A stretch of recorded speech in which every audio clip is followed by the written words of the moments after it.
Então, queria começar então agradecendo aos nossos debatedores. Muito obrigada pela presença, por terem aceitado o convite. Eu vou apresentar eles a vocês.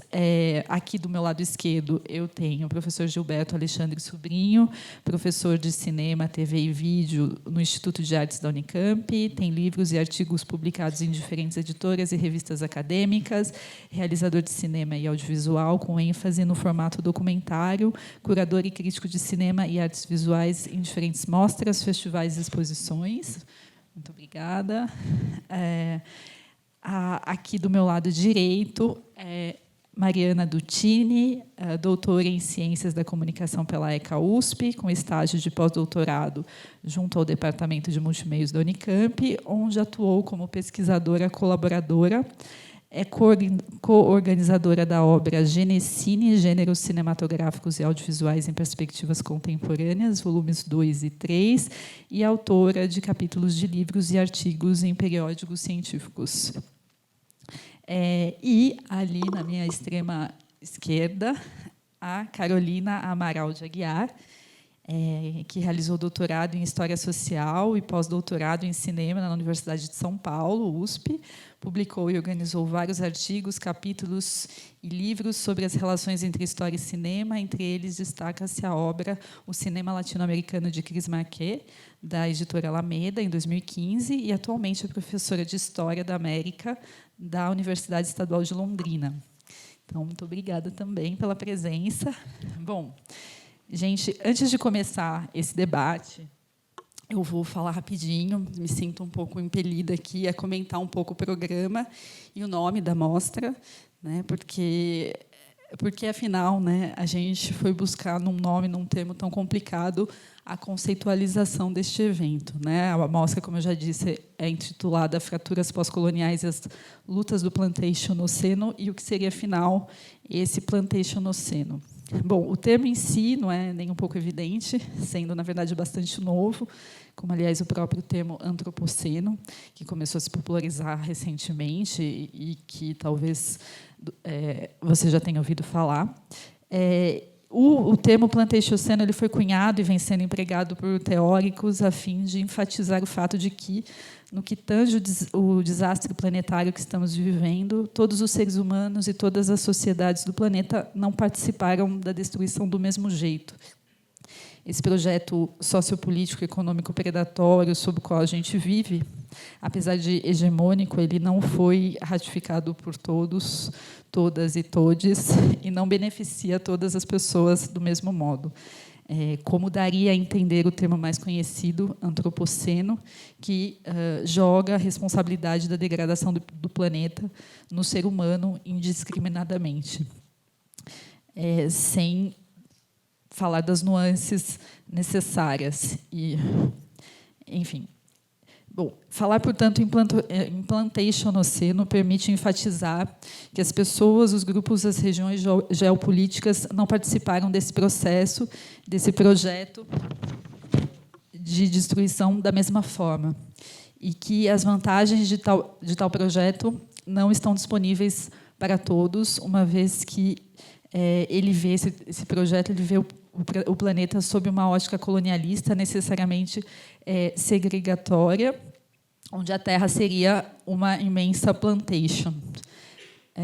A plantation, essa instituição dos regimes coloniais, talvez vocês se lembrem do termo da escola. As plantations são grandes propriedades de terra baseadas na monocultura, onde o território e os seus recursos são explorados de maneira incessante, predatória, até o esgotamento. O ser humano, por sua vez, também é visto, sobretudo, como mão de obra disponível, descartável, sobretudo pessoas negras e mulheres, como a gente sabe, e qualquer forma de diversidade cultural, identitária, natural, não tem espaço para existir.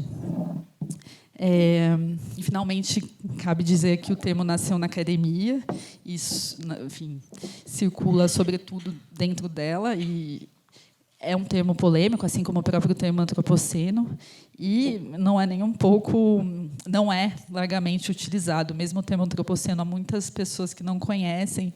Então, de qualquer forma, nos pareceu interessante a ideia de trazer o termo e essa discussão para a mostra, como forma de estimular a reflexão que ele propõe. Agora, falando um pouco mais sobre o recorte da mostra histórica, havia uma preocupação da nossa parte que a mostra histórica pudesse dialogar com as tendências que, enquanto programadores e curadores, nós estávamos observando nos filmes contemporâneos mais interessantes da seleção, tanto latino-americanos quanto contemporâneos, tanto latino-americanos quanto realizados em outras partes do mundo. O que a gente estava enxergando nesses filmes? Que, para além de tratar de algumas questões e temas com as quais a gente, de certo modo, já está familiarizado, sobre o meio ambiente,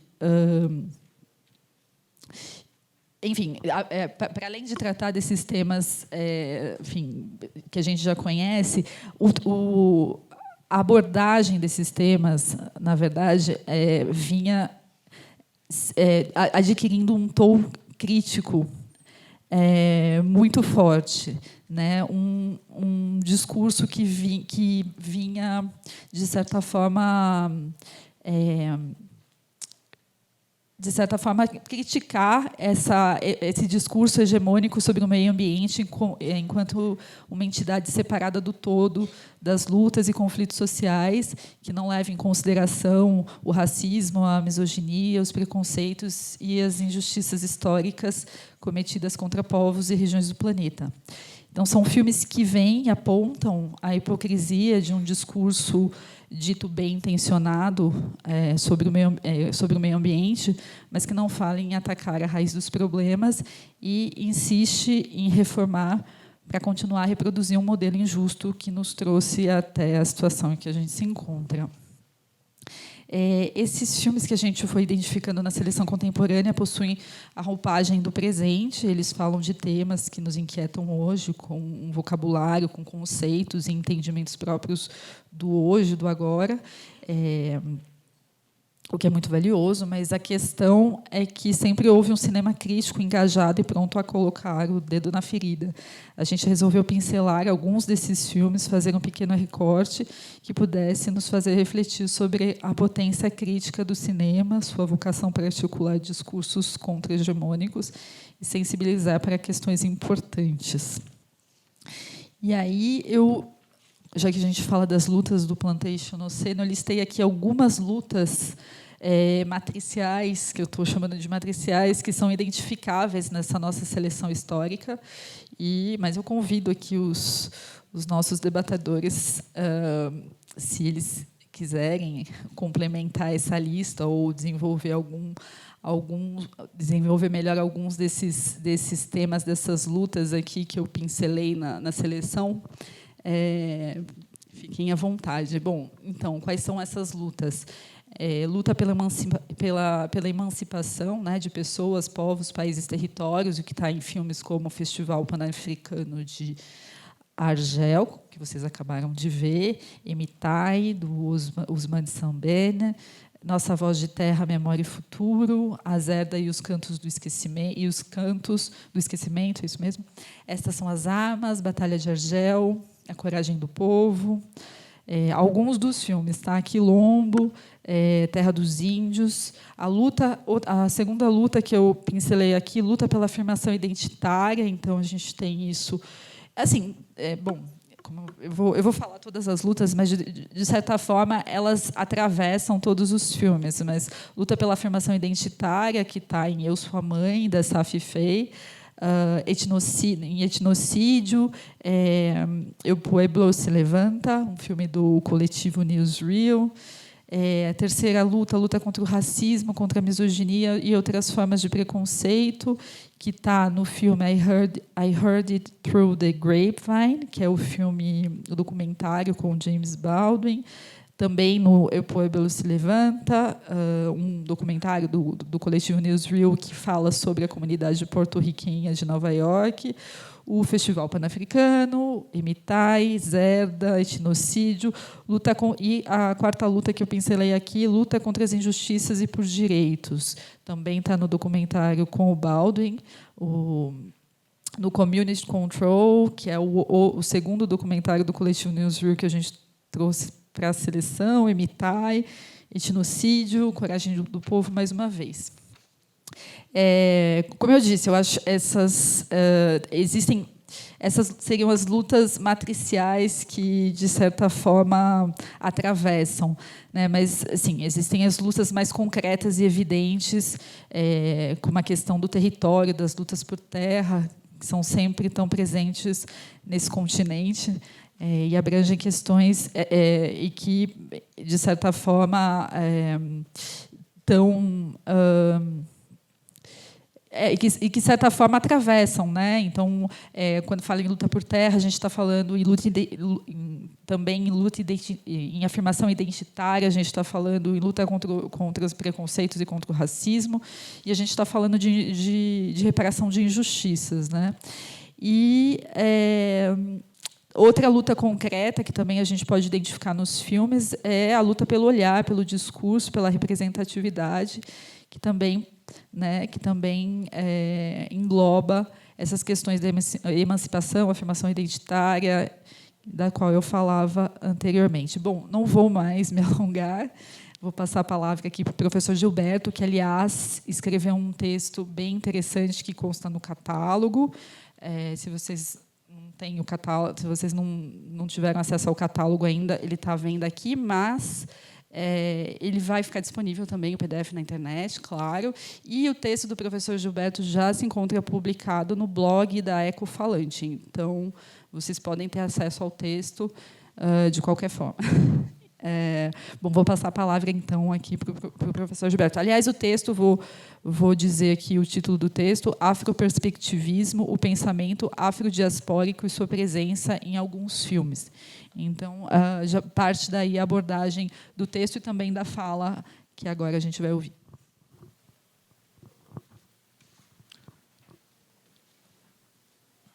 Boa tarde. Tudo bem?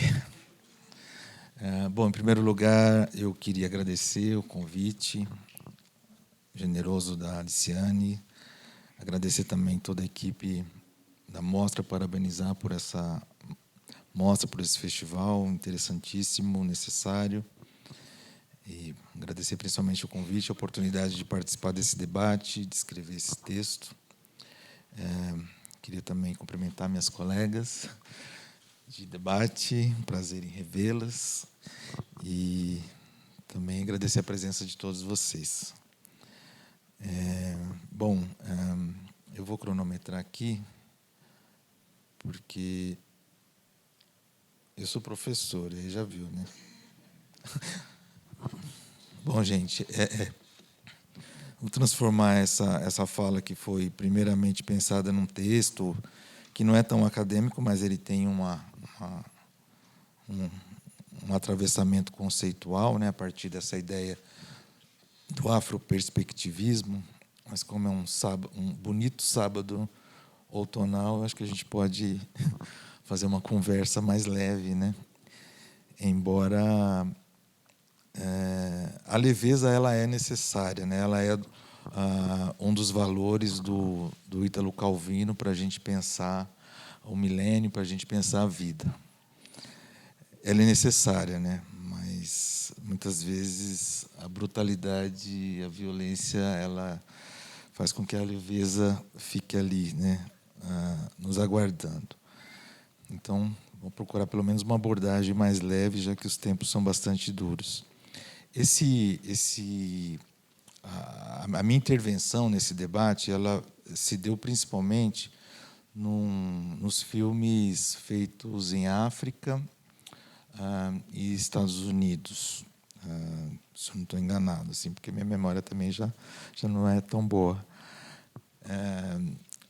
Há um conjunto expressivo de filmes que envolve a América Latina, e eu quis recortar justamente para ter um modo mais focado de levantar algumas questões a partir dessa ideia do afroperspectivismo, que eu venho trabalhando com outros cineastas brasileiros. Eu integro aqui a rede de pesquisadores brasileiros do cinema negro. Eu coordenei, juntamente com a Janaína, um seminário temático na Socine. Eu também sou realizador de filmes, todos centrados na questão afro-brasileira. Então, eu falei, acho que esse é um lugar em que eu posso, acredito que eu posso oferecer, se não uma contribuição, pelo menos levantar algumas questões, né? Porque é um tema que me interessa particularmente, né? Além de eu trabalhar institucionalmente, né, eu sou professor na Unicamp, e eu trabalho, entre outras atividades, né, além de dar aulas e orientar, eu trabalho na diretoria executiva de direitos humanos, sobretudo com políticas institucionais antirracistas, que é uma rotina que a Unicamp instituiu depois da adoção das cotas. Então, tudo isso conforma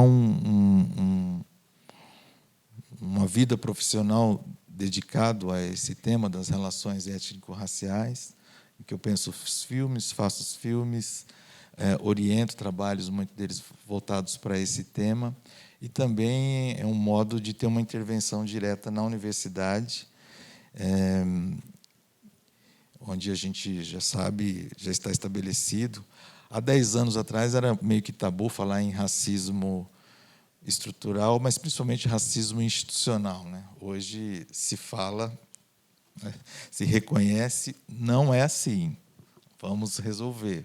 Mas já existe, pelo menos, institucionalizado o debate e as políticas, né? Posso falar um pouco disso, mas acho que não vai dar tempo, né? Então, essa intervenção minha, ela é menos para o desenvolvimento conceitual, eu diria, livresco, e ela funde um pouco, abrange um pouco essa necessidade de pensar o campo da arte, das artes negras, né? E eu tenho trabalhado principalmente com cinema e as artes visuais, né? E, ao mesmo tempo que a minha formação, a formação da maioria das pessoas nesse país, a formação acadêmica, ela não incluía esse tema, essas abordagens, esses autores. Então, é uma coisa que a gente está construindo, né? Depois ainda, né, de domínio eurocêntrico na definição do que é cinema, do que são as artes visuais. Então, esse texto, esse diálogo, é parte dessa construção. Ela é uma construção. Então, acho que eu tenho mais perguntas ainda, porque nós estamos construindo esse campo do conhecimento. E aí a ideia do afroperspectivismo, ela surge estrategicamente como uma possibilidade de pensar isso. Porque quando a gente lida com as demandas dos cinemas negros, e eu acho que é importante a gente pensar o plural, porque não existe o cinema negro, né? Eu acho que são cinemas negros, como existem os cinemas das mulheres, os cinemas indígenas, o cinema LGBT no plural, né? Ele não chegou sendo convidado, né, pelas instituições, né? Ele se fez de outra forma, ele se fez na luta, né? Na luta, na resistência, e o seu reconhecimento ele ainda não existe, né? O seu reconhecimento ele passa necessariamente pela, como a gente sabe, dentro de uma sociedade capitalista, quando os negros dominarem os meios de produção, né? Então, a gente tem que ter produtores negros, indígenas, a gente tem que ter negros donos de cinemas e tudo mais, né? Você tem que ter um domínio do circuito, né? Ainda há pouco, né? Pouquíssimo. E depois da pandemia, a gente estava num movimento, principalmente no Brasil, um movimento crescente, governos petistas, um cenário favorável de políticas públicas, depois vem a extrema-direita, vem a pandemia, e, de fato, esse é um debate, né? O cinema negro passa, de novo, por uma crise institucional, porque a gente precisa de políticas públicas. Mas, de fato, o que eu quero dizer é que quando a gente pensa nesses cinemas negros, e a minha intervenção é essa, é preciso ter uma consideração, eu diria, singular, e o afroperspectivismo é parte dessa singularização do processo dessa construção, porque ele exige a mobilização de um conhecimento que não está ali na estante 791, né, que é a nossa catalogação para as bibliotecas, né? A gente tem que lidar com um repertório, eu acredito, é a minha defesa, vasto, né, de compreensão do movimento social, das lutas anticoloniais, de manifestos, de autores, de um conjunto de um repertório, né, de práticas artísticas, de práticas intelectuais, de práticas ativistas, que muitas vezes não são, muitas vezes não, né, ainda não passam por um reconhecimento institucionalizado.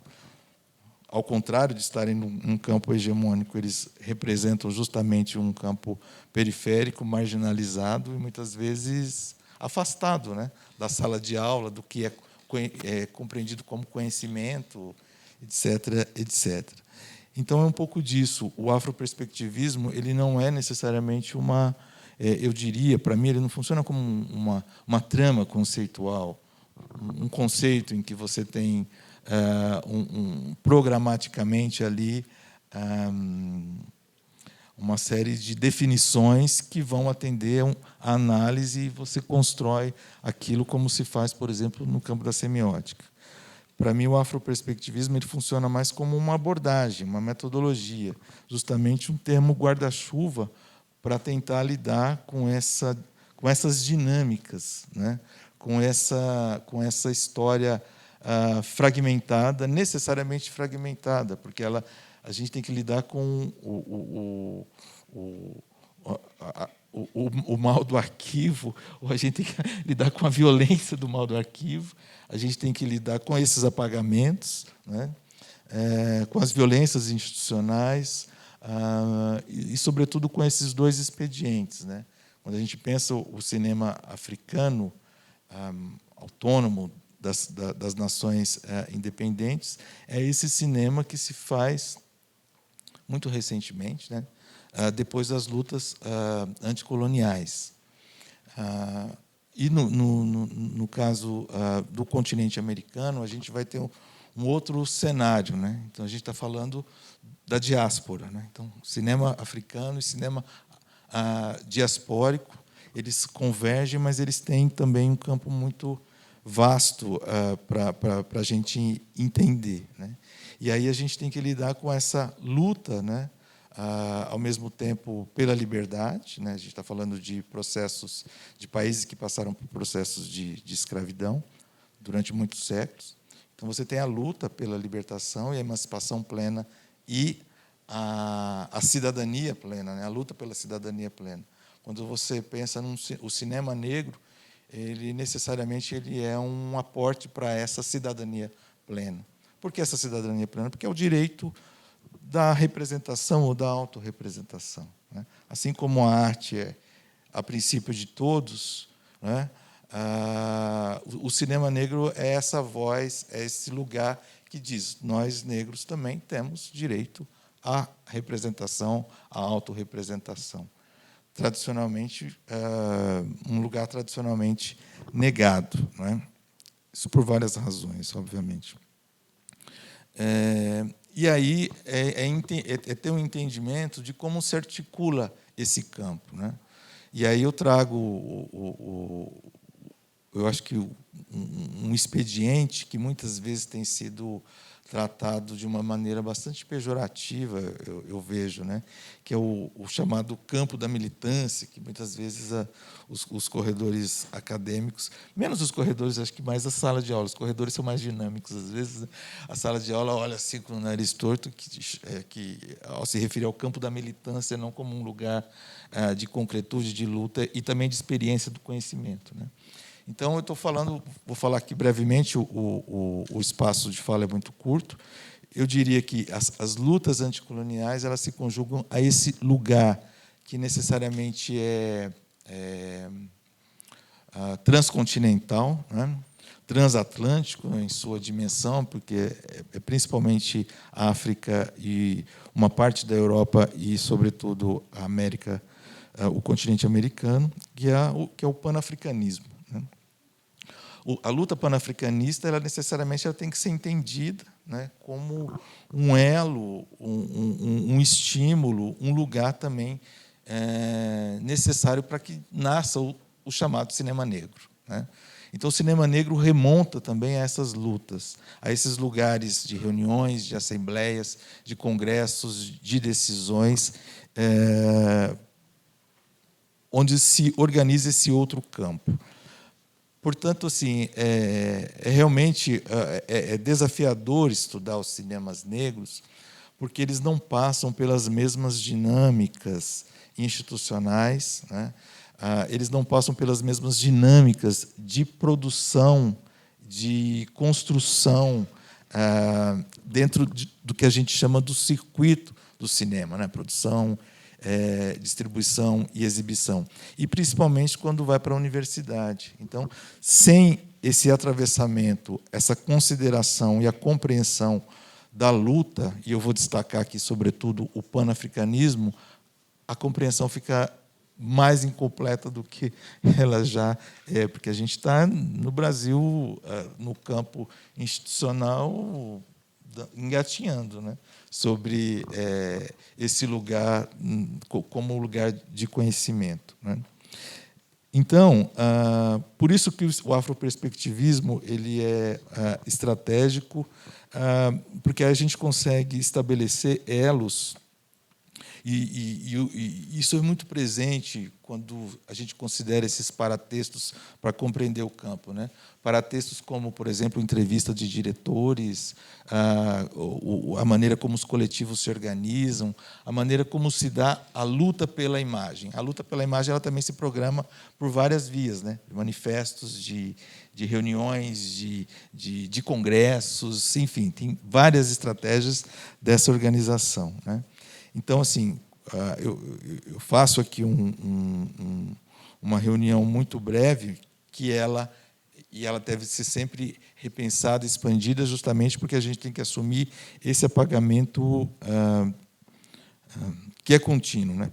Justamente pela existência do racismo estrutural, né? Então, quando a gente fala disso, eu estou falando de Zumbi dos Palmares, Revolução do Haiti, Luísa Marim, Frederick Douglass, Booker T. Washington, Luiz Gama, Sojourner Truth, Marcus Garvey, W.E.B. Du Bois, para pensar assim, até o começo do século XX, esse lugar da grande resistência negra afrodiaspórica, né? Porque ali se organiza, por exemplo, inclusive, um primeiro cinema negro. E os Estados Unidos são um lugar muito, eu diria, é um lugar bem especial para a gente pensar esse encontro da negritude e do cinema.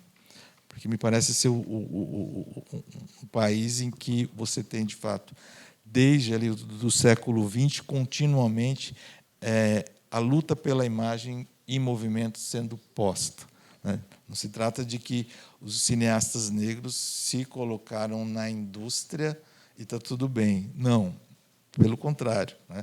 Também é preciso ter esse outro, recortar esse lugar e olhar as especificidades de como conquistaram esse lugar que ainda está em disputa, obviamente, né? Então, ali a gente tem, por exemplo, uma figura-chave como Oscar Micheaux, que teve uma mostra há alguns anos aqui em São Paulo, que também revelou um cara que era completamente desconhecido para o campo, né?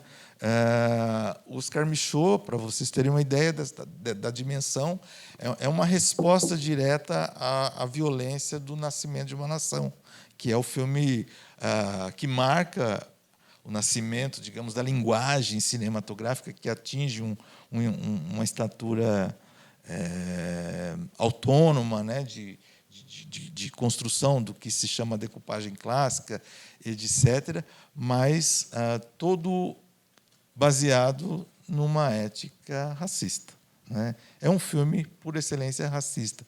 É uma apologia, uma celebração da Ku Klux Klan, por excelência. E, muitas vezes, esse filme passou em sala de aula sem, necessariamente, esse debate ser feito. Isso que é curioso, num país de 50% da população negra, né? Ou seja, naturalizou-se o Nascimento de uma Nação como o filme emblemático do surgimento do cinema, sem se considerar a sua natureza também essencialmente violenta, né? Que pontua, obviamente, o que vai ser outros lugares da imagem, né? A decupagem clássica do cinema americano é, por excelência, aquilo que a gente conhece como o beabá da imagem em movimento, das telenovelas, da publicidade, do documentário da National Geographic, e por aí vai, né? Ou seja, é preciso também a gente politizar as leituras da imagem em movimento, para a gente também, de alguma forma, ou de todas as formas, não perpetuar essas violências, né? Então, essa minha intervenção ela é nesse sentido, né, a partir do afroperspectivismo, de fazer essa coleta desses lugares, da valorização da militância, da compreensão do panafricanismo e para onde ele vai, onde ele alcança, porque, para além desse núcleo principal, a gente tem a negritude, o movimento da negritude dos intelectuais caribenhos se encontram ali na França, né? O Aimé Césaire, Léon Damas, Leopold Sédar Senghor, Wole Soyinka, e esse momento posterior também, que tem a ver com o panafricanismo, que é o movimento. A gente pode pensar três grandes movimentos, né? O movimento pelos direitos civis dos negros dos Estados Unidos, né? A figura principal, Martin Luther King, mas eu estou valorizando principalmente pelos filmes o Black Power e o Black Arts Movement. São dois momentos muito fortes, ainda ecoando na produção. A produção do Spike Lee ela é tributária disso daí. E eles não são um não vive sem o outro, porque o Black Arts Movement, que é bastante estudado nos Estados Unidos, e eu vejo que é bastante ignorado aqui entre nós, né? A gente gosta de valorizar coisas de fora, dependendo do que seja, né? Mas ele aparece num filme que ele fecha o texto, e é um convite também que eu faço, é um filme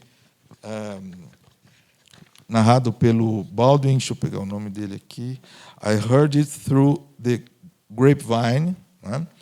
De 1981, vai passar no dia 8 de junho.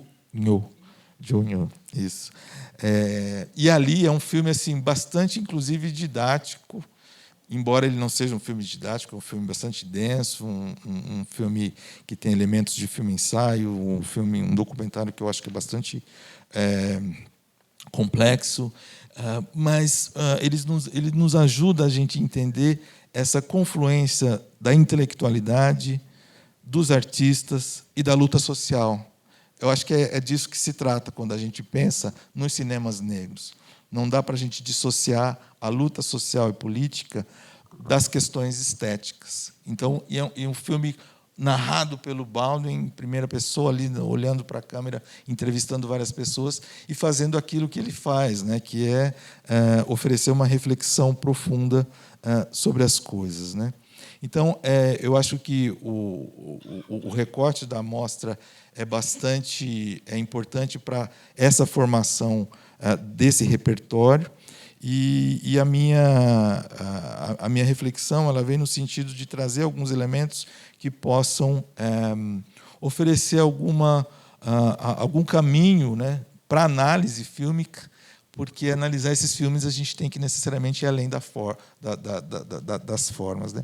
Eu não mencionei um acontecimento que é da maior importância do Oscar Micheaux e que reverbera depois em alguns filmes, que é o chamado Renascimento do Harlem, que é esse momento do modernismo, de uma negritude norte-americana do começo do século e que tem reverberações, né? O Harlem ainda é um bairro negro, mas que está sofrendo um processo de gentrificação terrível e, consequentemente, de branqueamento, de e, sobretudo, com os coreanos ricos chegando lá. Então, só para finalizar, que eu acho que meu tempo já está estourando,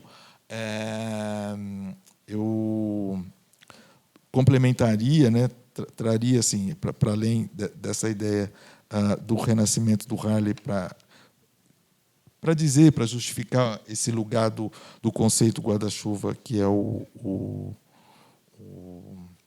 afroperspectivismo.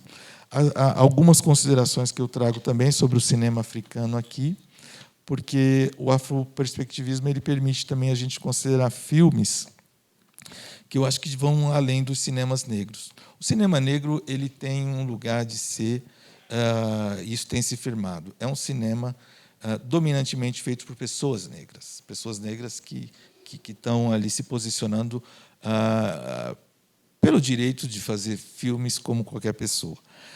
No entanto, não só pessoas negras fazem filmes sobre as questões negras. Então, existe esse campo dos aliados, né? O Brasil, por exemplo, tem um dos filmes que eu acho que mais contundentes até hoje sobre a experiência do movimento da negritude, feito por uma mulher branca, que é o Ori, feito pela Raquel Gerber, né? E ali a mostra traz um expediente, né, dois, né, que eu acho que são filmes muito fortes, que é a Batalha do Argel e o filme moçambicano Essas São as Armas, né? De dois diretores brancos, mas que estão ali no front e permitem a gente também olhar esse lugar dos aliados na construção da luta. E, finalmente, eu acho que tem dois autores aqui que se firmam para além, né, dessas abordagens, que eu acho que é um lugar que é preciso considerar dentro da sua especificidade, que é a autoria desses autores. Então, aqui, Ousmane Sembène, muito bem representado, num filme muito forte, e Safi Faye, né? O Ousmane Sembène, eu acho que são 100 anos de nascimento em 2023, né? E Safi Faye morreu esse ano, né? Ela faleceu em 2023. Então, são dois expoentes de um cinema africano que carregam, né, essas camadas de sentido e da adesão desses universos que eu procurei falar com vocês. Então, a gente continua aí no debate. Muito obrigado. Obrigada, Gilberto. Então, gente, eu lembro vocês que... tem uma questão aqui, vou guardar, vou primeiro passar a palavra para a Mariana, mas lembro, então, que vocês podem, a todo momento, escrever a pergunta e mandar para cá. Mari. Oi, gente, boa tarde a todos, a todas, a todos. É uma alegria, uma honra estar aqui hoje com vocês, estar aqui com os meus colegas, Carolina, Gilberto, Liciane, pessoas que eu conheço já há uns bons anos, com quem tenho relações de afeto, de amizade e, sobretudo, de muita admiração.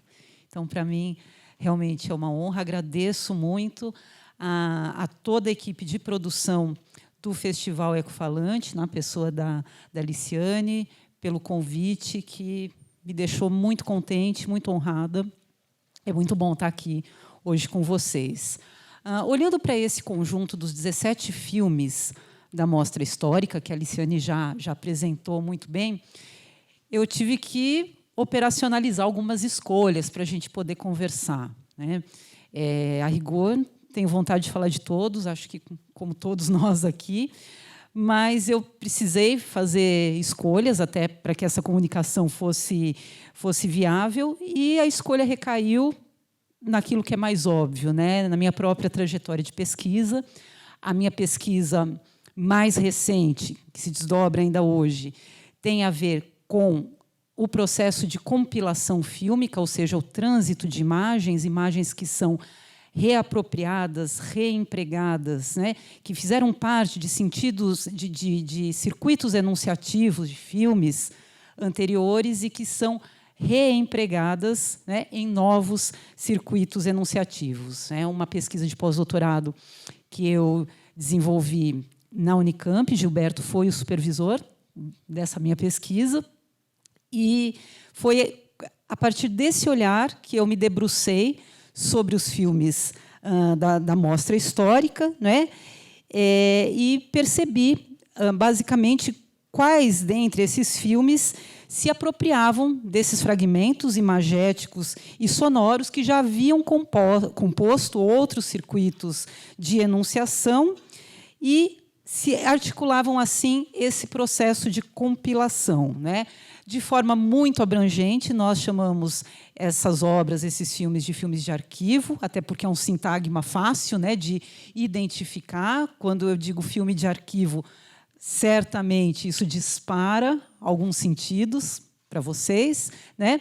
A discussão conceitual é ampla, não vou entrar nela agora, mas trago essas observações só para que nós tenhamos aí um chão, um denominador comum para, enfim, colocar em marcha aqui a nossa comunicação.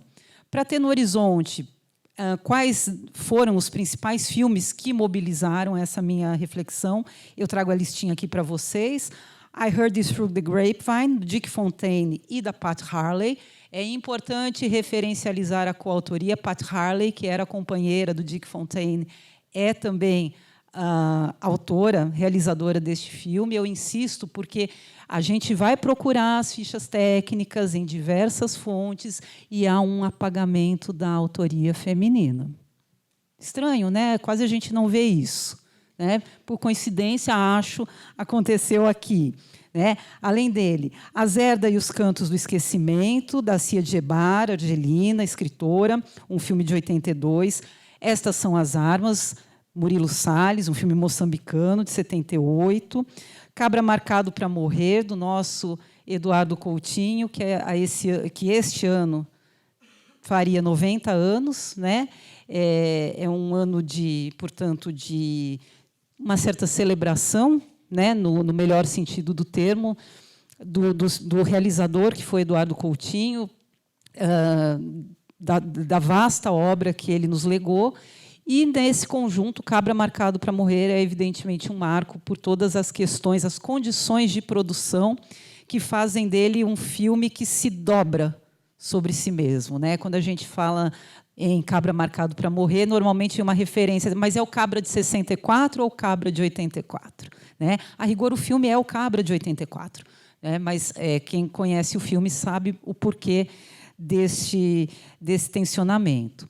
Para inspirar aqui a nossa conversa, eu trago um pensamento da Donna Haraway, que é uma das pensadoras que cunha, que desenvolve esse contexto, né? Aqui a Aliciane já aludiu, o contexto de Plantationoceno, até difícil de pronunciar.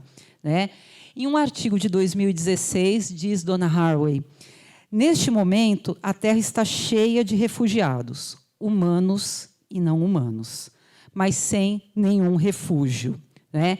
É interessante fazer um contraste entre essa ideia, né, que a Donna Haraway apresenta em um artigo de 2016, muito recente, portanto, e os filmes, os 17 filmes que compõem a mostra histórica, que, sob o ponto de vista estritamente cronológico, não seriam, assim, filmes contemporâneos. O mais jovem deles é de 1984, lá se vão 4 décadas. Né? Mas isso do ponto de vista estritamente cronológico, eu repito, né? Porque se a gente olhar para esse conjunto de filmes, para as questões que ali são apresentadas, nós percebemos que esses impasses, as figurativizações da violência, da opressão, da segregação, não apenas continuam a reverberar, mas também se complexificam e assumem uma urgência em nossos tempos, a rigor contemporaneamente. Né?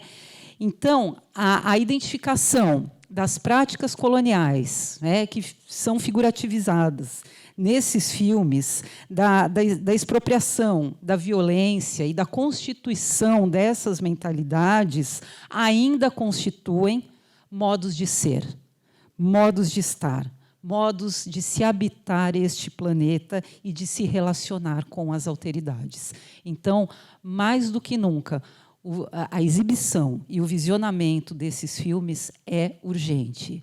Esta é uma experiência imperdível. Né? Gilberto já falou a respeito do documentário I Heard It Through the Grapevine. Gente, eu vou insistir nisso até o fim aqui da nossa conversa. É um documentário imperdível.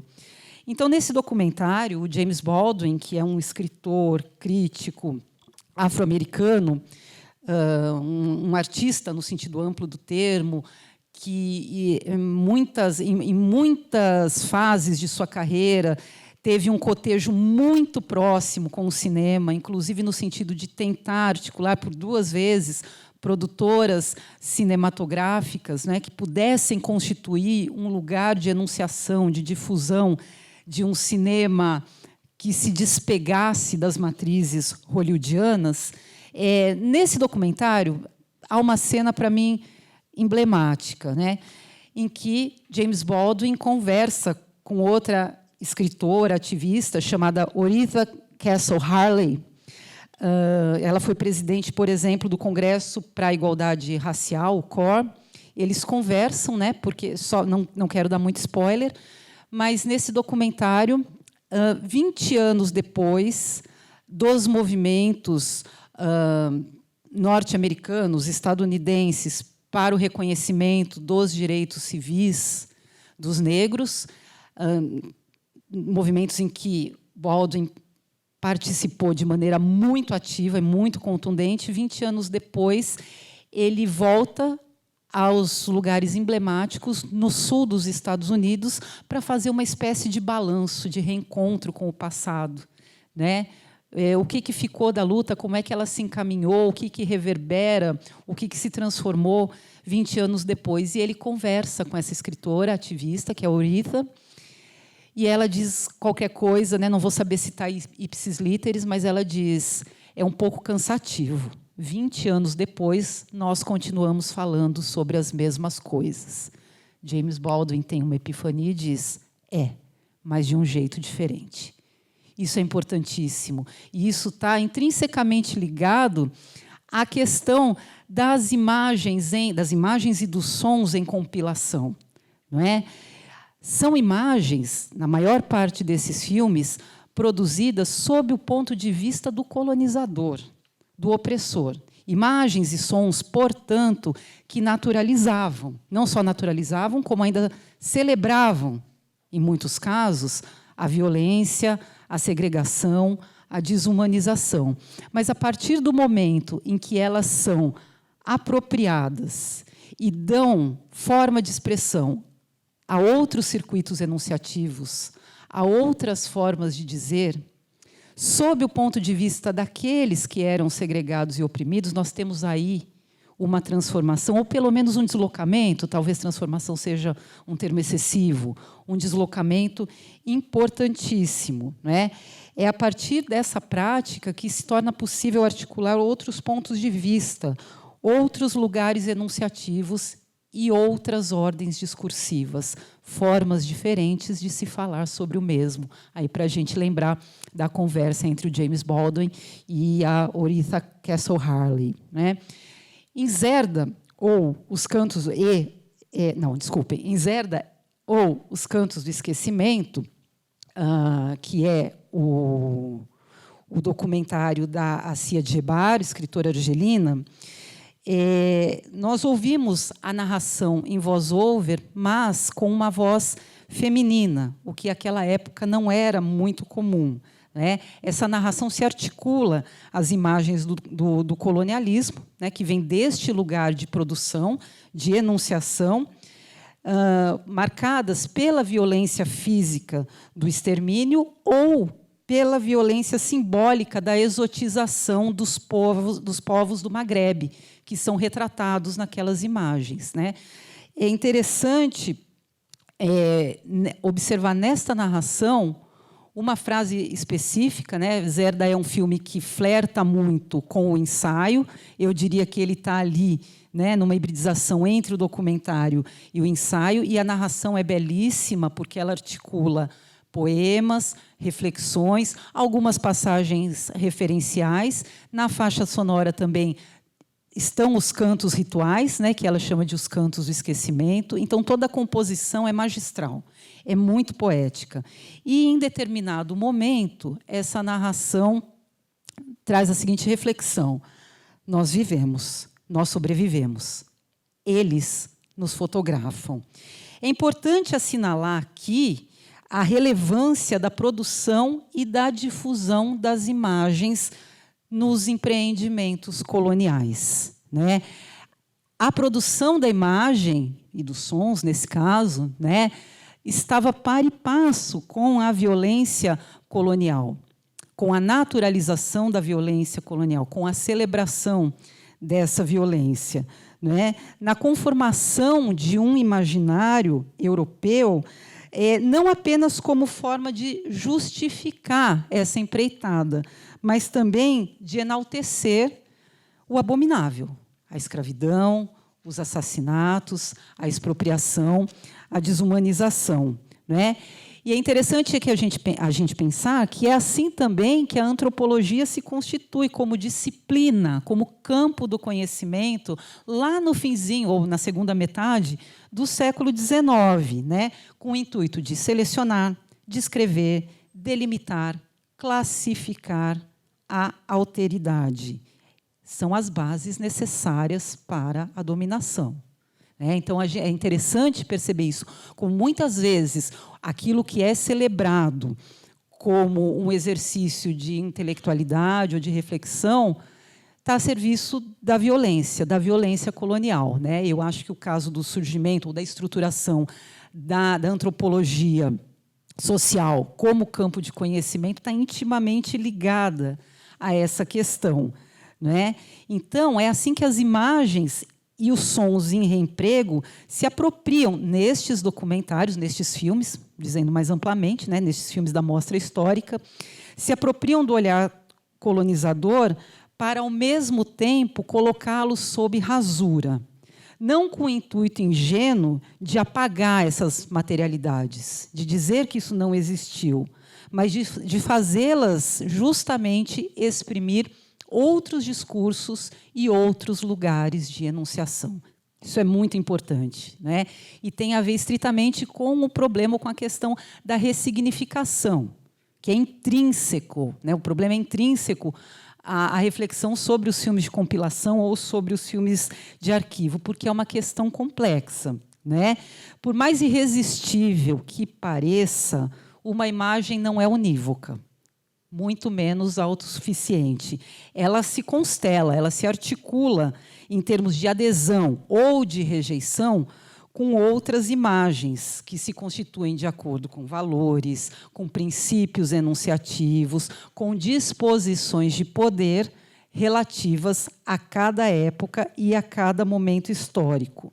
Então, não é possível livrar uma imagem de sua carga ideológica pelo ato da compilação. Aliás, eu diria, não é possível e não é nem desejável.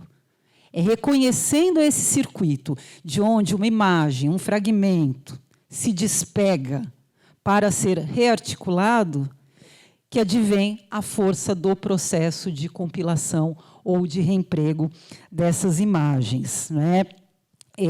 Não basta, portanto, procurar o que as imagens dizem, mas como elas dizem aquilo que dizem, ou seja, quais foram as suas condições de produção, quais eram as linhas de força, quais eram as disposições de poder que tornaram uma imagem propícia, possível, desejável, celebrável, né? A ponto de naturalizar violências, expropriações de todas as ordens possíveis, né?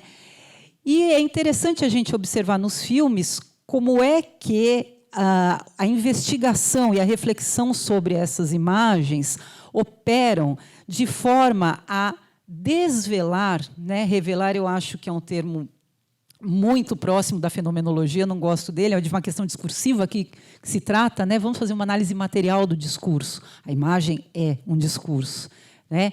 É muito interessante perceber o exercício que esses filmes fazem para desvelar camadas discursivas que não estão ocultas, mas estão obliteradas naquelas imagens, né? Em Zerda, Os Cantos do Esquecimento, por exemplo, há uma procura constante por aquilo que está nas bordas das imagens, né? O movimento de câmera frequentemente vai para as bordas das imagens, quer dizer, ele se desvencilha do centro, onde estaria aquilo que supostamente é mais importante, né? Não raro, as imagens dos colonizadores heroicizados, e é nessas bordas que o filme vai buscar não uma revelação, como eu disse, mas um desvelamento, ou seja, os elementos humanos negligenciados naquelas composições, expulsos para as bordas do quadro, para os limites do quadro, né? E aí a narração, né, já comentei a respeito disso, é primorosa quando referencializa frases como: a memória é um corpo feminino velado, a memória é a voz de uma mulher oprimida, né? E aí a gente percebe, então, a articulação entre as imagens, que são imagens hegemônicas, né? Essas imagens em compilação. Sempre que eu falar imagem aqui, estou falando das imagens em reemprego, em compilação, né? São patentemente hegemônicas, elas provêm, por exemplo, dos arquivos da Cinematheque Gaumont, da Cinematheque Pathé, do Museu do Homem, de coleções particulares, ou seja, imagens que foram produzidas e difundidas sob, né, essa matriz da dominação, do dominador. E são, então, articuladas com uma narração, ou com uma faixa sonora, melhor dizendo, porque os cantos são importantíssimos nesse processo, né, que desarticula aquele sentido de heroicização da empreitada colonial, né? A própria voz da memória como resistência. Não à toa, a narração é feita por uma voz feminina, né? Essas imagens, então, são articuladas de forma a desvelar esse processo. Ele é um filme reflexivo ou autorreflexivo nesse sentido, né? Porque ele mostra, ele faz questão de explicitar, de alguma forma, o dispositivo, né? Essa incongruência entre a faixa imagética e a faixa sonora. E aí eu destaco um outro excerto da narração que diz: todos os nossos mortos, com os olhos abertos, se aproximam de nós. Por que é que os olhos dos mortos estão abertos? Porque eles são mortos insepultos, que nos devolvem o olhar. Nós olhamos para eles, como espectadores, e esses mortos, com os olhos abertos, nos devolvem o olhar, né? Ou seja, nos implicam em uma situação de interlocução, que é uma relação essencialmente subjetiva, né? Reversível, portanto. Eu é aquele que diz eu, enquanto lugar enunciativo, né? Mas o eu pode virar o tu a partir do momento em que há essa troca intersubjetiva, ou seja, são sujeitos em relações horizontais. Eu gosto, né, essa frase específica da narração de Zerda me comove, né, porque é o exato momento em que nós somos enlaçados como interlocutores.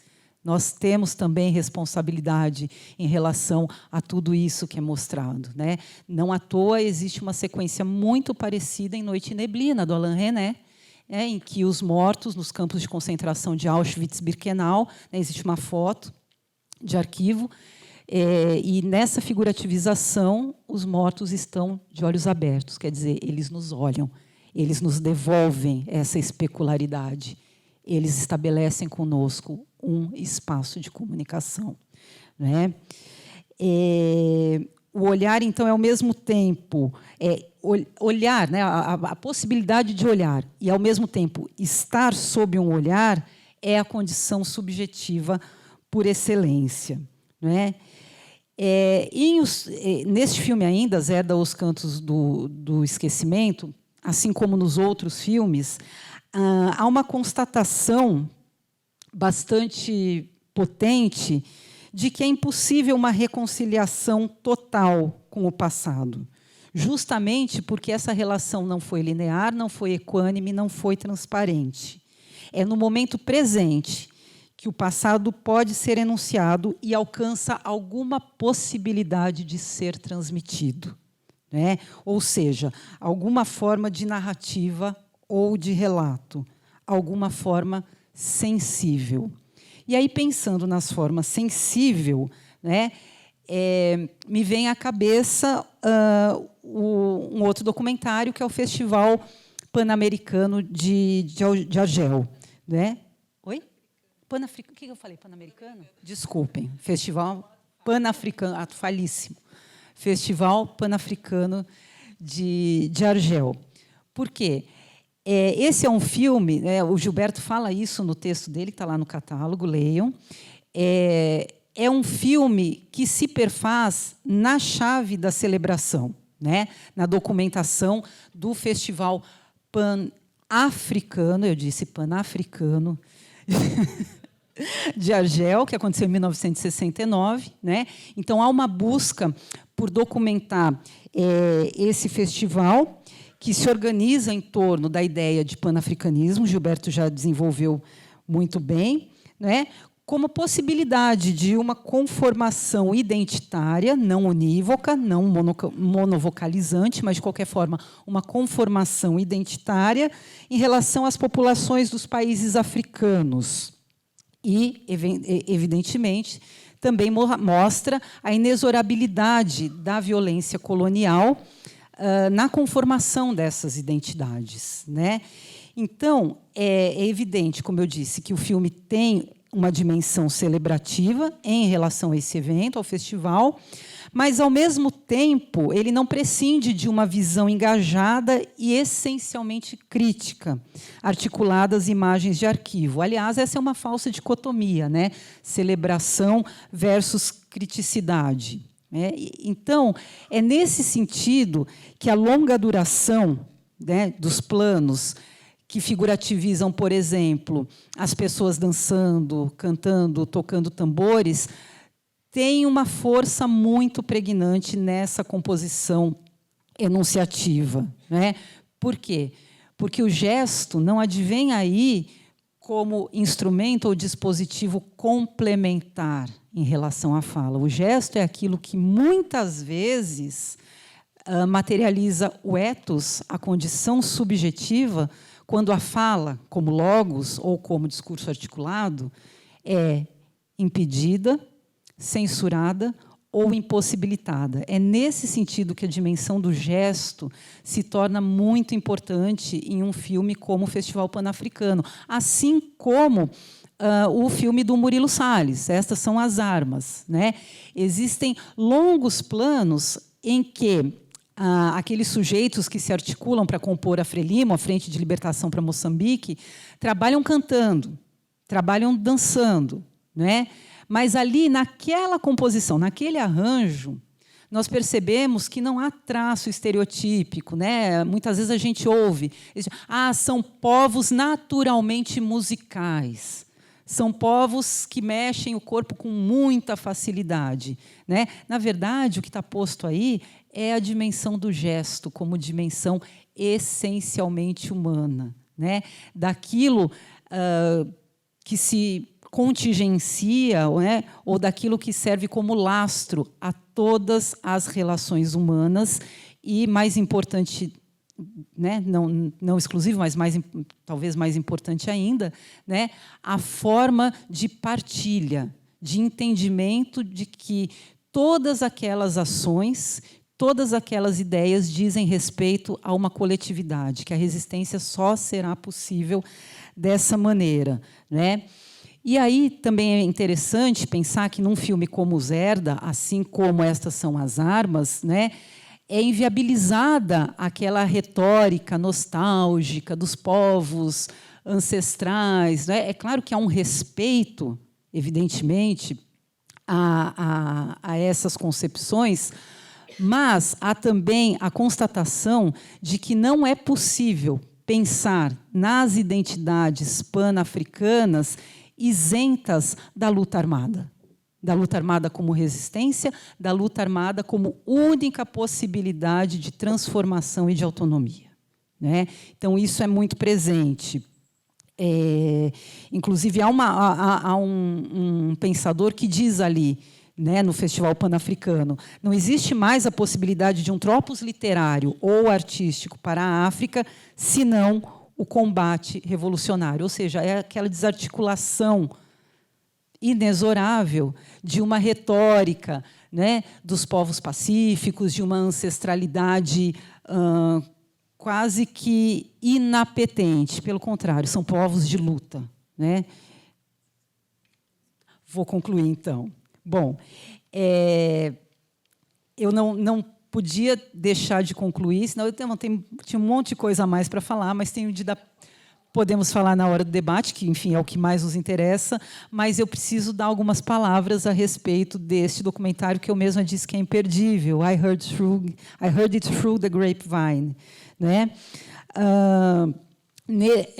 Como eu já falei, James Baldwin foi um intelectual que, durante toda a vida, teve muita consciência do papel e das possibilidades do cinema para a expressão de um ponto de vista, né? E tinha uma frase interessante, que é: a câmera não mente, mas também não faz muito além disso. Ela mostra o que eu quero ver. Ou seja, é a assunção do cinema como um meio de expressar um ponto de vista até então negligenciado, obliterado, né? Que este documentário traz a primeiro plano, né? O ponto de vista desse intelectual chamado James Baldwin, né?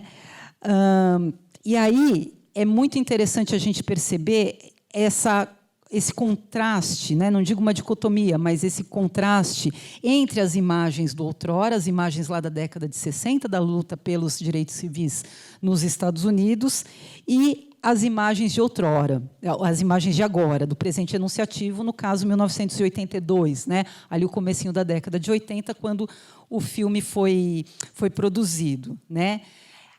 Essa escritora que eu já referencializei, que é Oritha Castle Hartley, em uma das sequências, fala para a câmera, né, nos anos 80, no presente enunciativo, e, de repente, a imagem muda para uma intervenção dela, um discurso dos anos 60. E é inacreditável, porque, se não fosse pela gradação das imagens, nós não perceberíamos que eram dois momentos diferentes, né? Do ponto de vista sonoro, a voz faz esse liame, ou esse enlace entre os dois momentos, o que reverbera aquela ideia. Nós continuamos falando sobre as mesmas coisas. Nesse sentido, o filme tem um tom melancólico, mas há também a consciência lúcida, por parte do Baldwin, sobretudo, de que falamos de um modo diferente. Isso fica expresso na sequência final do filme, né, em que ele e a escritora nigeriana Chinua Achebe visitam um antigo mercado de escravos, na Flórida.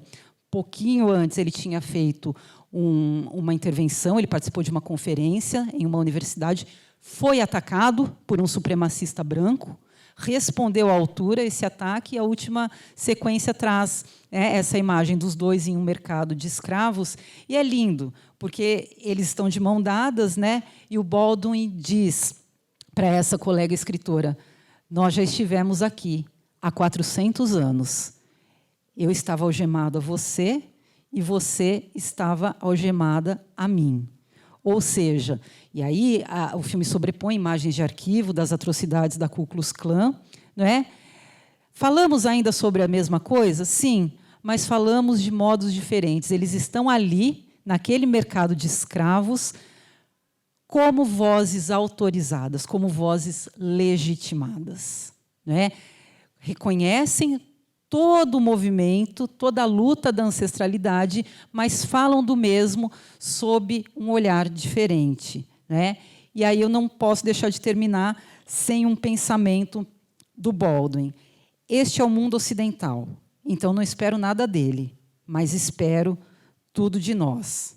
Ou seja, é a ideia de falar das mesmas coisas enquanto for necessário, mas de um jeito diferente a cada vez. Muito obrigada. Bom, muito obrigada, Mari. Foi uma belíssima exposição. É bem interessante porque você acabou de falar de maneira magistral do filme do Baldwin, que, aliás, vocês já notaram que é um filme sensação, porque já foi citado aqui pelos nossos dois debatedores. E o Gilberto citou O Nascimento de uma Nação, né? Então a gente, enfim, incontornável pensar que a história do cinema ela pode ser contada de várias formas, na verdade, né? E o Zerda é um filme bem interessante nesse sentido, porque é isso, essas imagens né, que foram filmadas pelos colonizadores quando eles vão então, assim, na verdade, faz parte de um aparato de violência, né? Você tem a câmera, você tem né, a possibilidade de estruturar um discurso, você vai lá e rouba isso e dá isso a forma, né, e o sentido que você quer. E o Zerda, nesse sentido, é uma tentativa de recontar, né, essa história que é também do cinema, né, de recontar essa história a partir do ponto de vista, né, de restituir a própria possibilidade do relato e da enunciação. Exatamente. Então, também fica o convite. O Zerda vai passar aqui às 19 horas. Então, imperdível também, junto com Estas São as Armas. Então, é uma sessão que traz os dois médias. E eu vou passar a palavra agora. Tem o microfone aí, né, Carol? Então, a Carol vai fazer agora a fala dela e vocês podem mandar questões. Convido-os a escrever as questões e elas serão entregues. Por favor. Bom, então, em primeiro lugar, boa noite. Né? Já estamos de noite, né? Um debate num sábado com um público considerável. Acho que é sempre uma alegria para a gente, né? Ver o cinema cheio. Não só para ver os filmes, mas também para debater cinema. Queria agradecer muito à organização da mostra, a Liciane, pelo convite, pela oportunidade de estar aqui, né, ao lado do Gilberto, da Mariana, escutá-los. E a minha fala vai retomar, é quase que inevitável, né, algumas das questões que eles colocaram, mas também trazer um ponto de vista das questões que eu estudo, da minha própria trajetória como pesquisadora. Eu vou me concentrar principalmente nos filmes da América Hispânica, né, principalmente nos filmes que tratam da questão indígena, que eu acho que é um tema que a gente ainda não falou tanto aqui. Mas antes eu gostaria também de, como historiadora, né, voltar um pouco ao contexto desses filmes, não no sentido de fazer um pano de fundo para eles, mas de tentar restituir uma certa historicidade, né? Com o que esses filmes estão dialogando, o que eles estão pensando, o que esses realizadores têm como projeto, né? E também, com esse exercício, tentar buscar uma espécie de fio condutor, né? Porque eu acho que a gente tem nessa mostra histórica filmes que são bastante diferentes entre si, mas que têm algo ali, né, que permite que eles estejam juntos, né, sendo exibidos juntos numa mesma mostra. A maior parte desses filmes, eu diria todos esses filmes, né, que compõem a mostra histórica, eles foram realizados entre os anos 60 e o começo dos anos 80, que é um momento, né, simultâneo ou logo posterior aos movimentos de descolonização da África e da Ásia, né, que é um tema que aparece em praticamente todos eles, né. E quando a gente pensa os movimentos de descolonização da África e da Ásia, acho que é fundamental também a gente retomar a questão da Guerra da Argélia.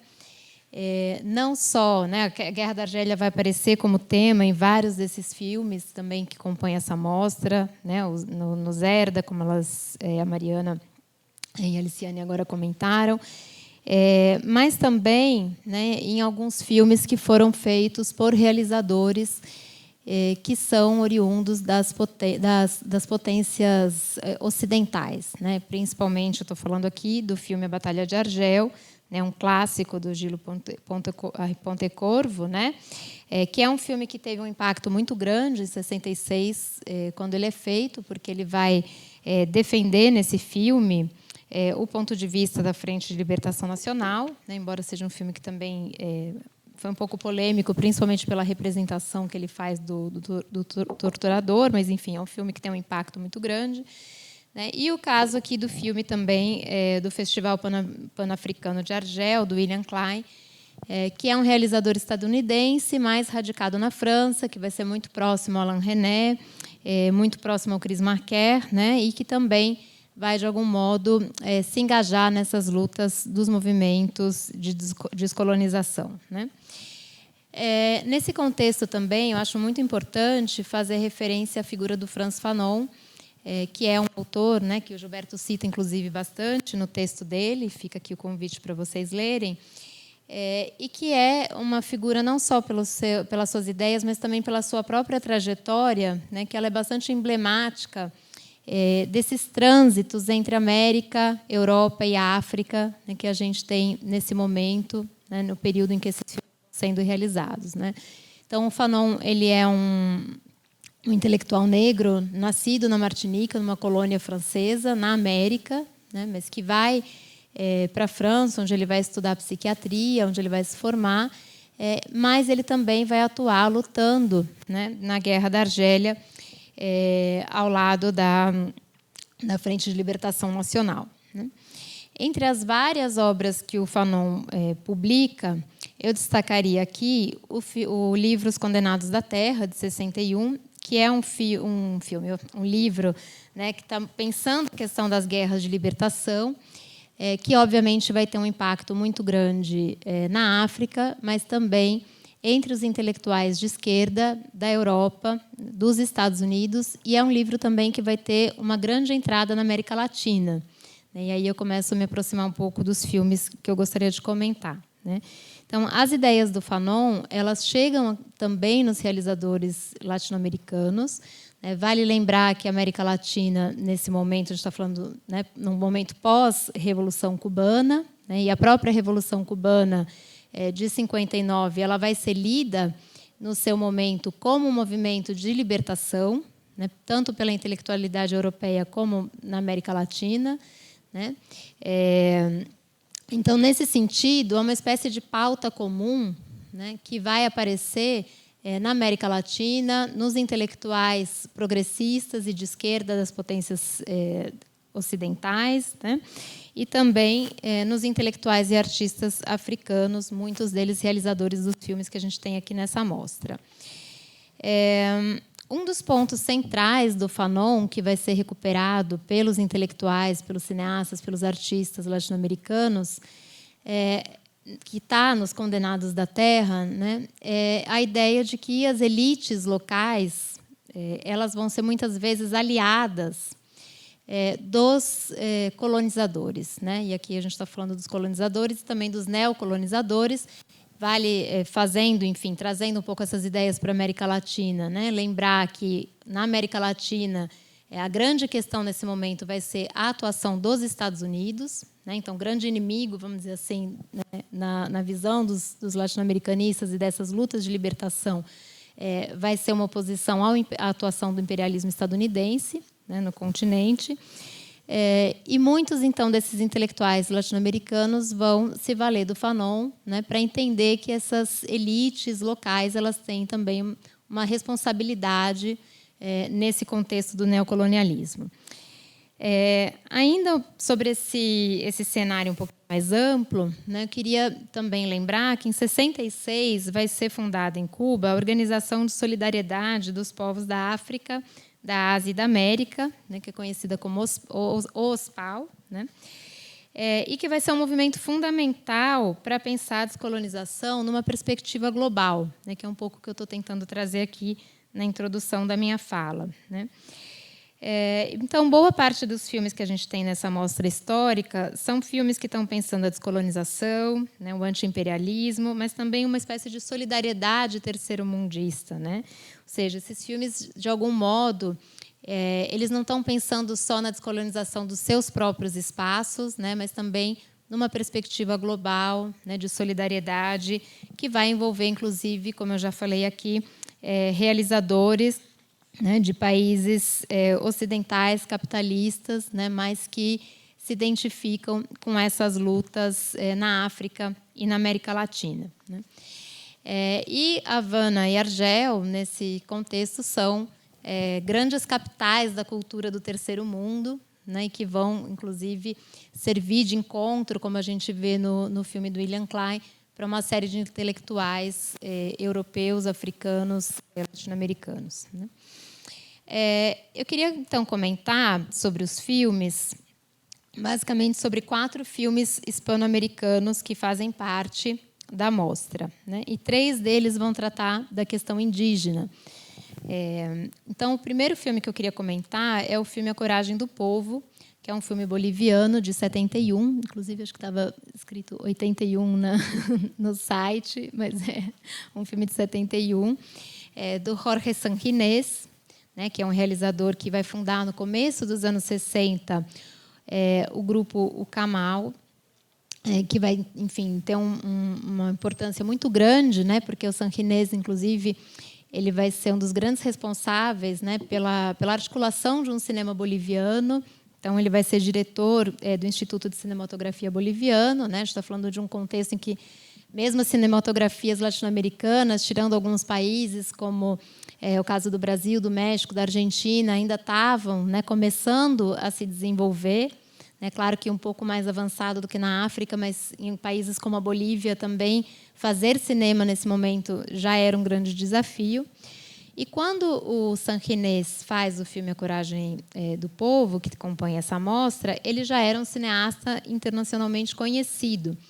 Ele fez 2 filmes anteriores que tiveram muito sucesso internacional, né? O filme Revolución, de 63, e O Sangue do Condor, que é um filme de 68, e que foram filmes premiados em vários festivais europeus, inclusive, né? Nesse contexto de abertura, vamos dizer assim, de uma certa intelectualidade europeia a esses movimentos, né, e a filmes que trabalhassem com contexto de libertação nacional. E o filme, então, A Coragem do Povo, que é o filme que está aqui nessa mostra, ele foi financiado pela RAI, pela televisão pública italiana. E essa informação também ela é bem interessante, né, porque é uma série de divergências de expectativas entre o que a RAI pretendia ao financiar o filme do Sanginés e o que o Sanginés vai fazer de fato, né? Então, a RAI, quando ela financia esse filme, ela estava muito mais esperando um filme de autor, né? Um filme que tratasse a questão indígena, mas do ponto de vista, né, do que a gente entenderia ali no final dos anos 60, no começo dos anos 70, de um filme de autor. E o que o Sanginés vai fazer é exatamente o contrário, né? Ele vai pensar num filme coletivo, né? E, sobretudo, num filme que tivesse, vamos dizer assim, o objetivo de fazer um cinema junto ao povo, né? E não um cinema sobre o povo, né? Então, o esforço que está presente na Coragem do Povo é fazer um filme em que os indígenas não fossem simplesmente protagonistas, mas que eles fossem partícipes, que eles, de algum modo, atuassem, né, naquele filme. Isso já está presente em outros filmes, né, do Sanginés, que, inclusive, ele tem filmes... muitas vezes, os filmes dele vão trazer personagens que vão falar as línguas indígenas locais, né, o Quechua, a Aymara. Ele vai trabalhar, basicamente, com autores naturais, né, então, os indígenas eles interpretam seus próprios papéis. Mas, na Coragem do Povo, é um filme onde ele vai levar isso de um modo um pouco mais radical, né? Então, ele vai estruturar, por exemplo, todo o roteiro do filme com base nos testemunhos, né? Não sei se se ele já foi exibido ou não, né? Mas o filme ele vai tratar de um massacre que acontece num vilarejo chamado Siglo XX, no ano de 67. E toda, então, a narrativa, né, do filme ela se baseia nos testemunhos da população que foi vítima, né, nos sobreviventes desse massacre. É um filme também que ele vai misturar, em termos de linguagem, documentário, com ficção, né? Então, ele tem uma série de partes onde ele vai recorrer à mise-en-scène, mas que é uma mise-en-scène que está baseada nos testemunhos dos indígenas, né? E, em outras partes, o filme assume um tom mais documental, né? A gente vê esses testemunhos mais diretamente em cena, né?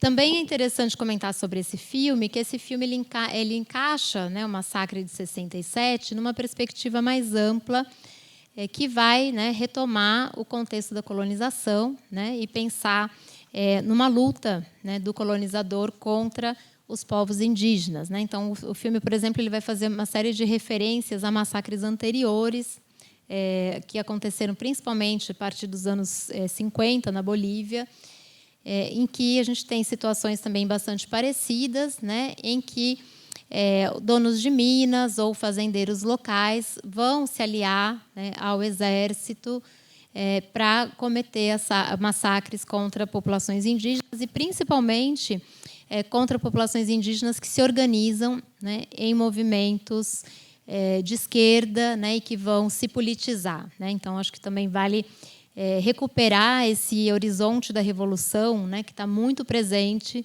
no filme do Sanginés, né? Então, o Sanginés vai mostrar indígenas que estão se reunindo, se politizando e se organizando, né, pensando numa luta de libertação a partir de uma perspectiva de esquerda revolucionária, né?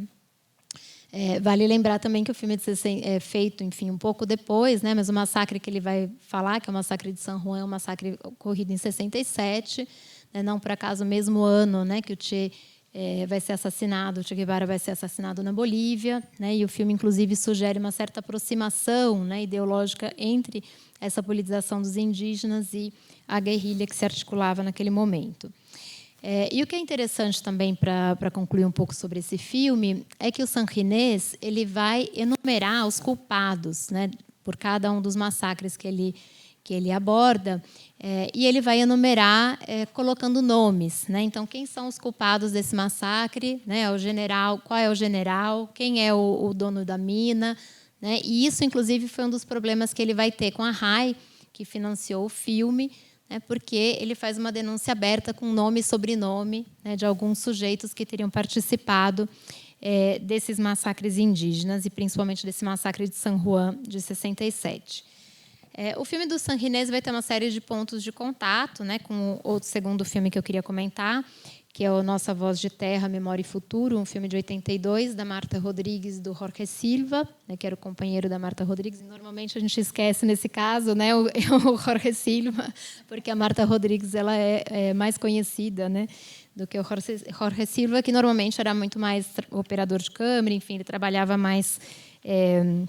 tinha um papel, de fato, secundário, né, em relação à atuação dela como realizadora. Nesse filme, então, a gente também tem a temática indígena, né? A Marta Rodrigues e o Jorge Silva eles vão trabalhar junto a comunidades do altiplano colombiano. Ela também já era uma realizadora, né? E eles eram realizadores já bastante conhecidos, que tinham feito outros filmes. O filme dela mais conhecido é o filme Tircales, em que ela filma durante muitos anos, entre 66 a 72, eles acompanham, né, uma família de trabalhadores em situação análoga à escravidão que produzem tijolos, né, de um modo artesanal. Mas o que é importante aqui, né, desse filme Nossa Voz de Terra, é que, nesse filme, ela tenta resolver algumas críticas que ela encontrou nos filmes anteriores em relação à representação, justamente, dos povos indígenas, né? Então, é um filme em que eles vão procurar o tempo inteiro, deixando o Jorge Silva de fora, né? Eles vão tentar buscar, né, uma autorrepresentação indígena, ou seja, estratégias em que os indígenas pudessem não só serem os protagonistas do filme, mas que eles pudessem ter um espaço para se autorrepresentar. Ela vai realizar esse filme junto ao Conselho Regional Indígena do Cauca. O filme vai falar da comunidade indígena de Coconuco, no altiplano colombiano, como eu já falei. Eles já haviam feito um filme anterior, né, com o Conselho Regional Indígena, que é o filme Campesinos, mas que foi um filme que não agradou aos indígenas. Então, no Nossa Voz de Terra, eles tentam incorporar uma cosmovisão indígena, né, na própria narração.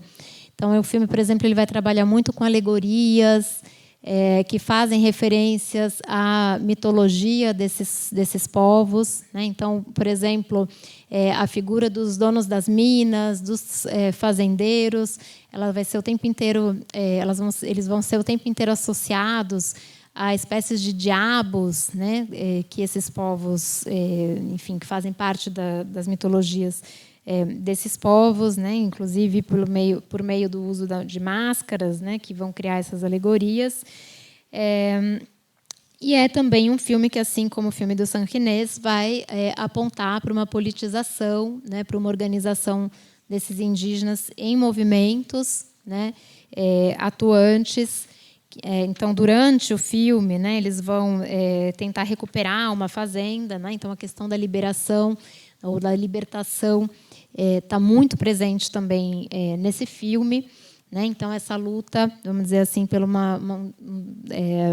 descolonial, que no caso aqui da América Latina, né, está relacionado a um rompimento com o imperialismo estadunidense e esses aliados locais que o imperialismo estadunidense encontra nos países da América Latina.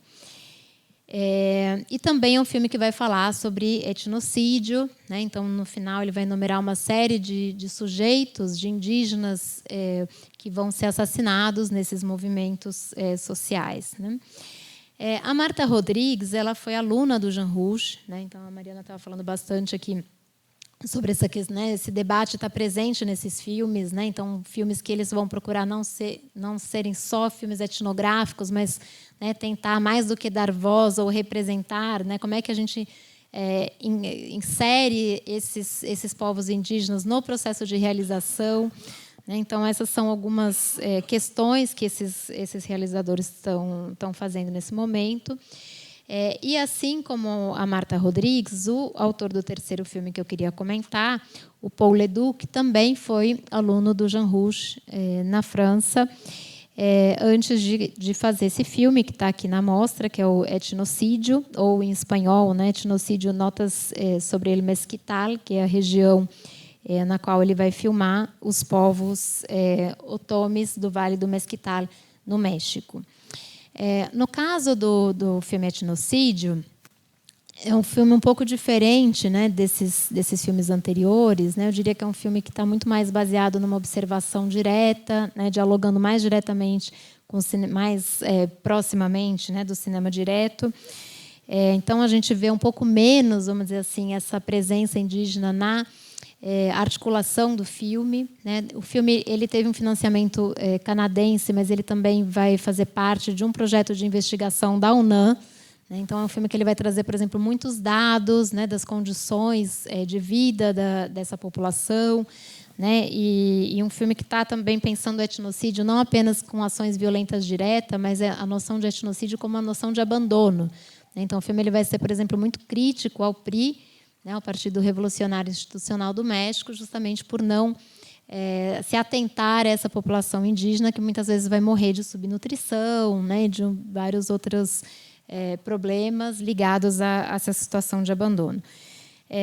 O mais que eu destacaria nesse filme, que eu acho que em termos de linguagem é o mais interessante aqui, é que ele é um filme que se organiza como uma espécie de glossário, né? Então, o filme vai ter verbetes, né? Então, democracia, história, Washington, ele vai ser organizado em várias partes. E o próprio Paul Leduc, numa entrevista que eu escutei, ele explica um pouco essa opção, porque a ideia dele é que esse filme fosse utilizado, né, para debater com comunidades diferentes, né, e ele pensava que cada uma dessas partes realmente poderiam funcionar melhor com um certo público, né? Então, dependendo da comunidade indígena, por exemplo, onde ele fosse, ou se ele fosse debater com os estudantes, né, ou se ele fosse, enfim, dependendo do espaço onde esse filme fosse mostrado, algumas partes poderiam funcionar melhor que outras, né? Então, ele vai fazer esse filme em atos, né? E a inspiração para essa escolha é a inspiração do filme latino-americano, um dos mais importantes, né, da história do cinema latino-americano, que é o filme La Hora de los Hornos, do Octávio Retino e do Fernando Solanas, né, um filme argentino de 68, que vai pensar justamente nessa ideia de um cineacto, né, um cinema que seja... Você pode desmembrar o filme, porque o que conta não é só o filme como uma fruição, mas a experiência de você poder debater esse filme com os distintos coletivos, né? Então, o filme do Paul Leduc ele tem muito essa estrutura inspirado no filme La Hora de los Hornos. E para terminar meus comentários mais específicos sobre os filmes hispano-americanos, né, eu queria fazer um comentário muito breve sobre o filme Na Selva Muito por Fazer, que é o filme uruguaio, que compõe a mostra de 74, que é um filme de animação, é um curta de animação, o que acho que faz dele também algo um pouco singular, né? E é um filme que vai trabalhar muito com uma metáfora. Então, é um filme que pode ser visto por crianças, mas não necessariamente a animação está voltada para o público infantil, né? Ao contrário, é um filme que ele está pensando a questão da metáfora da libertação, né? Então, toda a história sobre os animais que vão ser presos num zoológico e eles se articulam para voltar para a floresta, né? Mas obviamente é uma metáfora da luta contra, né, a opressão, né? Que é enfim, como a gente viu aqui, pautas bastante em voga, né, nesse momento. Então, como é que esses animais eles vão atuar em termos comunitários, né, coletivos? Como é que essa luta contra o opressor pode funcionar? Né? E esse filme ele foi realizado pela Cinemateca do Terceiro Mundo, por um grupo experimental de cinema, né, também nessa noção de um cinema coletivo, que era, enfim, a Cinemateca do Terceiro Mundo foi muito importante, né, para o cinema uruguaio nesse momento. Ela vai ser fundada no fim dos anos 60 a partir de um cineclube ligado a uma revista de esquerda chamada Marcha, né, que é uma revista muito importante na América Latina da época, né? E é um filme que ele está muito inspirado no que se fazia em Cuba, no Instituto Cubano de Arte e Indústria Cinematográfica, né, no ICAIC, como a gente chama. O ICAIC ele vai aderir à animação como um tipo de linguagem, muitas vezes, inclusive, como uma linguagem experimental. O próprio Santiago Álvares, que é um dos documentaristas mais importantes, né, do ICAIC, o documentarista mais importante do ICAIC, ele vai fazer vários filmes em que ele recorre também à animação, muitas vezes mesclada ao documentário, né? E esse filme, então, ele está pensando nessas referências e dialogando com essas referências. Então, para concluir, não quero me alongar muito, eu queria, então, só retomar essa espécie de fio condutor dessa mostra histórica, né, que eu vejo entre esses filmes tão diferentes. Então, apesar de eles serem filmes muito diferentes, eles estão pensando o colonialismo, né, eles estão pensando o neocolonialismo, as heranças, né, coloniais nas diferentes regiões, né. Mesmo, né, como a gente viu aqui, tem filmes, são filmes feitos por realizadores latino-americanos, por realizadores africanos, que muitas vezes, né, no caso aqui dos latino-americanos, a gente não tem realizadores indígenas, né, a gente está falando de realizadores não indígenas, mas que tentam incorporar no projeto cinematográfico essa maneira de pensar, a maneira de ver o colonialismo dos indígenas.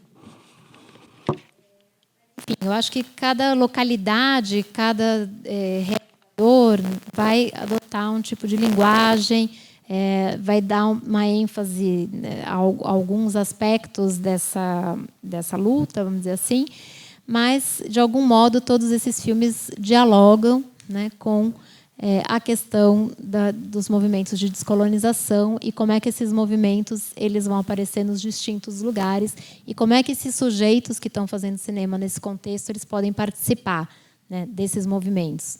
Sejam eles vítimas diretas, né, ou sejam eles apoiadores desses movimentos de descolonização, né? Então, acho que é importante também a gente recuperar um pouco a historicidade desses filmes, né? Situar. Claro que a gente pode ver esses filmes hoje por outras demandas, outras pautas, outras preocupações, isso é inevitável.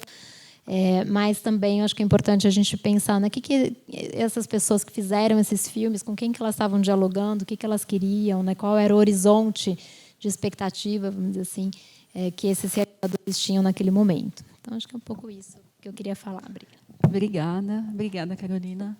Muito boa a sua fala, muito esclarecedora e dando uma liga bem legal, assim, eu acho, com a fala dos outros dois debatedores. E obrigada pelo exercício que vocês todos fizeram de tentar dar de alinhavar um pouco esses filmes, que, na verdade, é verdade, que são filmes bastante diferentes. Eu queria chamar a atenção para o fato...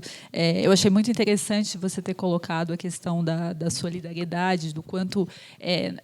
enfim, a questão da historicização desses filmes, do contexto e de que maneira eles estavam dialogando entre si, porque...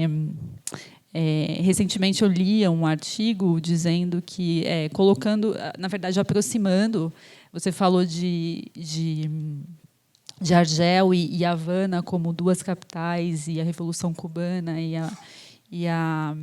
e o processo de descolonização da Argélia como emblemáticos, né, como fatos históricos emblemáticos e que estavam, naquele momento, enfim, causavam um certo entusiasmo, né, nessa intelectualidade de esquerda ao redor do mundo, e assim os olhos estavam voltados para esses locais, para esses centros naquele momento. E recentemente eu li exatamente um artigo que aproximava esses dois filmes, né, A Hora dos Fornos e o Festival Pan-Africano, como sendo filmes análogos nesse sentido, assim. Bom, A Hora dos Fornos é um filme argentino, infelizmente não está na mostra, mas como filmes que, na verdade, partiam desse mesmo lugar de confronto, de confrontar, né, uma certa posição, enfim, de reverter, de tentar inverter um pouco, né, esse lugar, né, de onde eles estavam falando, né, esses cineastas. Na verdade, o Festival Pan-Africano, ele é um filme que é feito por um americano radicado francês, William Klein, né, mas ele foi comissionado, na verdade, pelo órgão de cinema que foi criado logo depois da independência da Argélia, né? Então eles se preocuparam em criar esse órgão de cinema, que eu não lembro o nome, mas era órgão do comércio da indústria cinematográfica, algo assim, que é quem vai produzir esse filme, que vai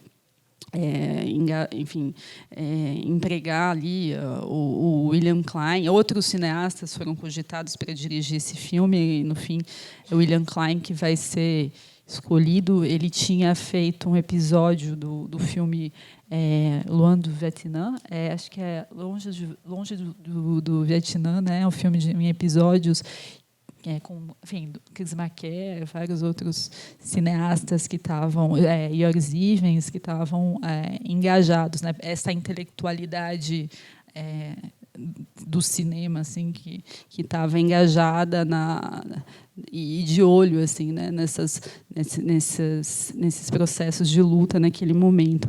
E o filme foi comissionado por esse órgão de cinema, né, da Argélia, assim como o filme do Murilo Salles também, né, que ele foi produzido em 1978 a partir dessa encomenda desse órgão de cinema, que também foi criado logo depois da independência, né? Então é interessante.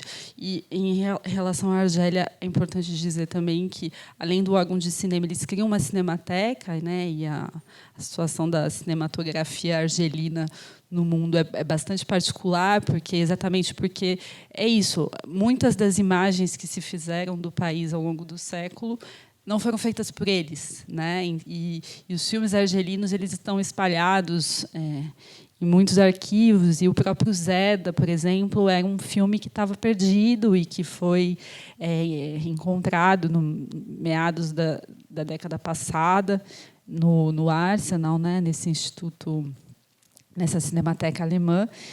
E então, assim, é interessante, né? Minha ponderação aqui é que é interessante perceber o quanto, assim que esses países, essa analogia, assim, entre esses países que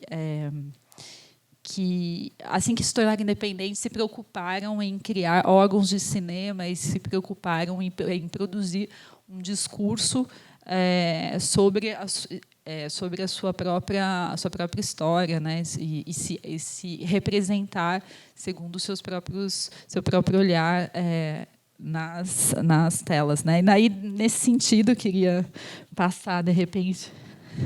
Então, tem uma pergunta que eu acho que é para você. Foi a Valéria que fez. Valéria, oi. Acho que você fez para o Gilberto quando você fez, né? Tá. Como você é recebido e percebido pela comunidade afrodescendente ao registrar e estudar suas histórias? Ah, tá. Enquanto cineasta, você quer dizer, né? Certo. Tá. E é isso. Se você pudesse também comentar um pouco desse papel do cinema, enfim. Eu acho que é a sua obra, né? A obra. Obrigado pela pergunta. Não, perfeito. Eu me autodeclaro como pardo, portanto, eu faço parte da população negra brasileira, que é composta de pretos e pardos. Então, eu sempre fui muito bem recebido, porque, diferentemente de espaços como a própria universidade, as comunidades me acolhem super bem. Aí é a universidade que a gente sofre racismo, né? Sim, a construção da identidade da pessoa parda, ela é diferente da pessoa preta, né? Porque essa não dá para falar rápido, porque eu precisaria de 2 horas, né? Porque essa questão do pardo, ela existe no Brasil desde a colônia, né? Mas entender esse pardo é um modo de preencher a tal da miscigenação brasileira, né? Que passa por vários atravessamentos. Então, essa questão do pardo, ela tem muito a ver com essa, digamos, vou usar um termo aqui muito apressado, com essa ambiguidade, né? Ela tem a ver com a ideologia do embranquecimento brasileiro, né? Porque se você olhar, você pode olhar lá no século XIX, pessoas pretas se autodeclaravam, ou não se autodeclaravam, ou eram nomeadas ou se nomeavam como pardas. Então, o pardo, ele tem também várias formas de se compreender na sociedade brasileira, né? Então, o pardo e o preto compõem o negro. Quando você se entende como negro, você entende muita coisa que acontece com você, que não é muito agradável, muitas vezes é muito violento, né? Porque a universidade nunca foi um lugar para esses corpos. Mas agora é. Então, sorry, né? É isso que eu tenho a dizer. Os detalhes eu falei muito na psicanálise, eu fiz análise há 8 anos, então não vale a pena torná-los públicos, né? Então é um pouco disso. As comunidades sempre foram lugares de acolhimento. Eu passei a fazer filmes e pertencer a esses espaços. Obrigada pela pergunta. Gente, desculpa, a gente vai ter que encerrar. A gente precisa liberar a sala. Tem uma sessão agora às 19, então também tem uma... Sim, é isso que eu ia dizer. Se vocês quiserem continuar a colocar questões. O Gilberto, infelizmente, terá que nos deixar, mas se vocês quiserem continuar, estaremos lá. A Mari estará lá. Não sei se é a Carolina, mas, enfim, está convidada. E, então, muito obrigada pela presença de todos. E fiquem para a próxima sessão, às 19 horas.